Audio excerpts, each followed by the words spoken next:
ততক্ষণ পর্যন্ত আমরা এই রাজপথে থাকবো।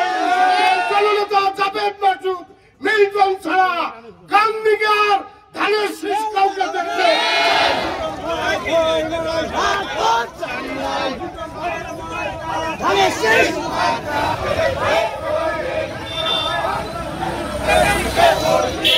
আমরা বিগত 3 তারিখ থেকে অগ্রগতি আমরা আন্দোলন চালিয়ে আসছি অপ্রত্যাশিত মনোনয়নের বিরুদ্ধে। বন্ধুরা আমার, আমরা মনে করি গান্ধীর মাটি ও মানুষের নেতা জাভেদ মাসুদ মিল্টন, যে ব্যক্তিটি গরিব দুঃখী মানুষের বন্ধু, অসময়ে মানুষের সাথী, দুঃখী মানুষের সাথী, গান্ধীর মানুষকে এই 17টি বছর যে ব্যক্তিটি বট গাছের ছায়া দিয়ে রেখেছিল, সেই ব্যক্তিটির মনোনয়ন গান্ধীর জনতা চায়। ভারপ্রাপ্ত চেয়ারম্যানের কাছে আমরা আবেদন রাখছি, আমরা আপনি দেখেন গান্ধীর মানুষ কোথায় আর ধানের শীষ কোথায়।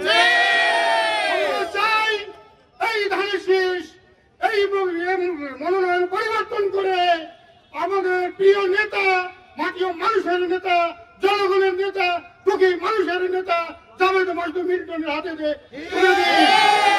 ততক্ষণ পর্যন্ত এই মনোনয়ন পরিবর্তন না হচ্ছে, ততক্ষণ পর্যন্ত আমরা এই রাজপথে থাকবো।